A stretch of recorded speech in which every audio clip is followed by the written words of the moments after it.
Ya, Pak Deki izin mungkin boleh update sedikit perihal kasus Datis sampai saat ini sudah sampai mana semua prosesnya, Pak? Kemarin telah dilaksanakan reka ulang. Reka ulang itu rekonstruksi untuk menggambarkan ulang peristiwa yang terjadi. Ini adalah serangkaian kegiatan proses pembuktian oleh penyidik dalam rangka penyidikan pengungkapan kasus meninggalnya seorang anak laki-laki putra dari Ibu Namara supaya terang, ya. Kemarin ada 2 bagian besar proses rekonstruksi.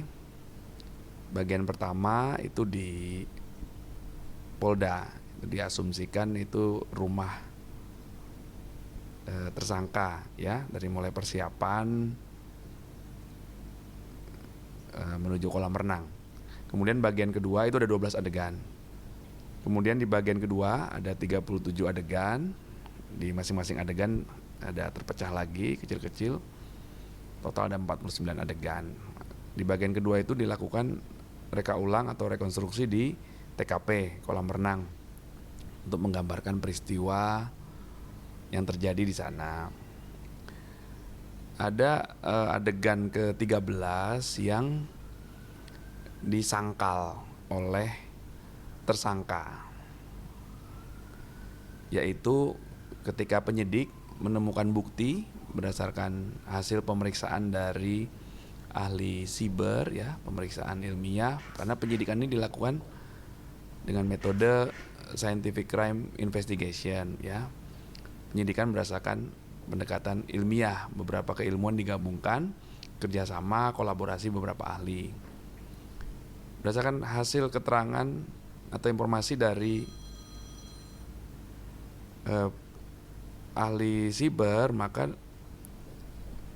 ditemukan bahwa tersangka sekira pukul 15:11 itu ada jejaknya browsing CCTV di lokasi kolam renang.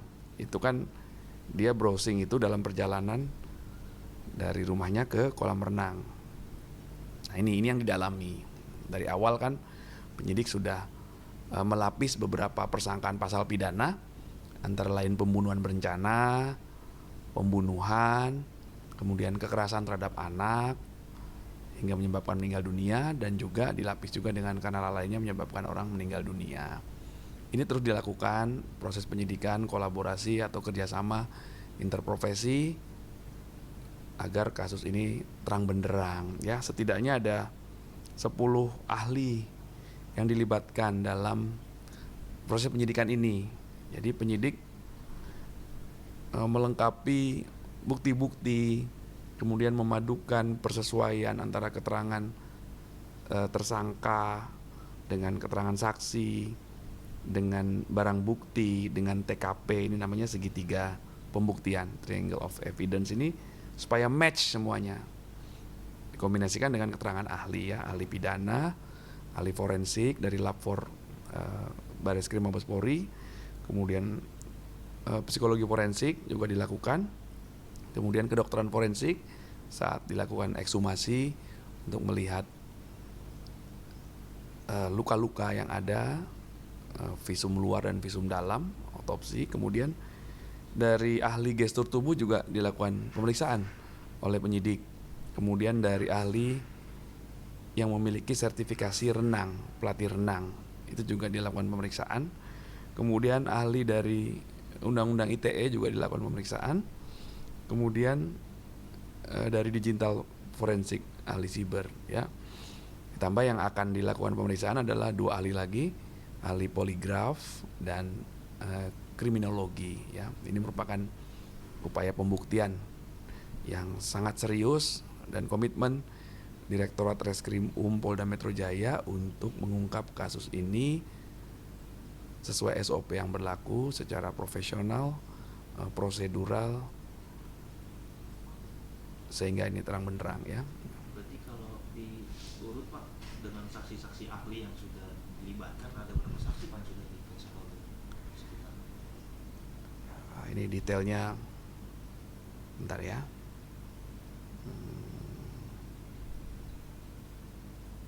Sampai dengan kemarin itu ada 39. Ya, 39 yang sudah dilakukan pemeriksaan. Terdiri dari saksi, tersangka, dan ahli. Ya. Nah Pak, kalau boleh klarifikasi sedikit, mungkin pada saat rekonstruksi yang dilibatkan dan hadir siapa aja Pak selain Ibu Tamara dan tersangka, apakah benar suami dari mantan suami atau ayah dari almarhum juga hadir di sana? Kemarin di itu ya, di yang sesi kedua ya, ada ayah dari korban ya hadir ya, ada di sana.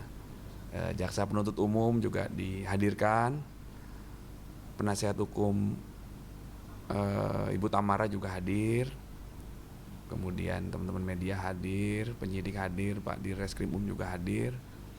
Itu ya itulah bagian dari proses pembuktian ya, penyidikan, sehingga peristiwanya tergambarkan dengan baik.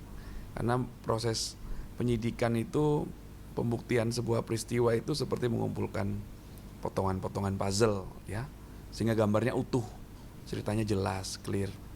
Kalau ada yang masih tidak sesuai, kemudian dikonfirmasi lagi dan lain sebagainya. Izin Pak, katanya kabar dari pihak keluarga tersangka juga hadir, bahkan ada banner yang dibentangkan. Apakah memang pada saat proses rekonstruksi pihak siapa saja boleh hadir untuk mendukung gitu Pak? Seperti apa? Boleh ya, karena ini kegiatan penyidikan yang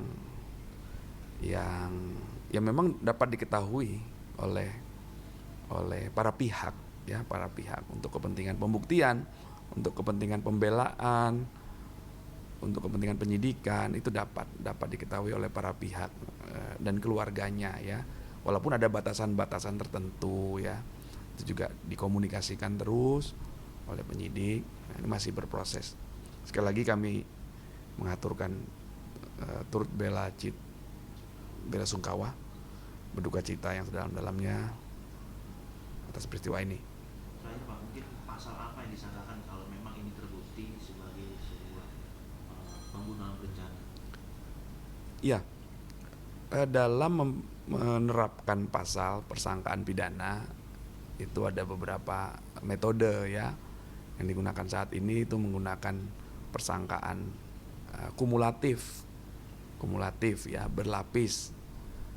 Dari persangkaan yang paling berat yaitu pasal 340 KUHP, itu tentang pembunuhan berencana. Kemudian dilapis lagi dengan pasal pembunuhan, pasal 338 KUHP. Kemudian dilapis juga dengan pasal 76 di Undang-Undang tentang Perlindungan Anak ya, Sistem Peradilan Anak, itu kekerasan terhadap anak. Kemudian dilapis juga dengan pasal awal saat pembuatan laporan polisi, yaitu pasal 359 KUHP, itu karena lalainya menyebabkan orang meninggal dunia. Ini yang bukti-bukti ini terus, yang alat bukti, barang bukti, keterangan para saksi itu dikumpulkan terus oleh penyidik ya, sehingga nanti menjadi sebuah berkas yang akan dikirim ke jaksa penuntut umum ya. Terakhir Pak, maaf, tambahan, ketika disangkakan beberapa lapis pasal, diantaranya kan mungkin pembunuhan berencana, begal kelalaian, artinya apakah masih ada kemungkinan sang ibu juga terlibat, bisa dimasukkan pasal tersebut atau seperti apa?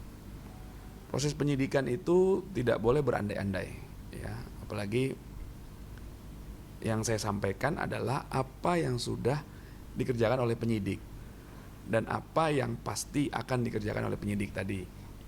Yang pasti akan dikerjakan penyidik dalam waktu dekat adalah melakukan pemeriksaan ahli poligraf dan kriminologi. Tentunya fakta-fakta atau informasi dari para pihak itu akan dikumpulkan, diterima, itu akan didalami semuanya didalami.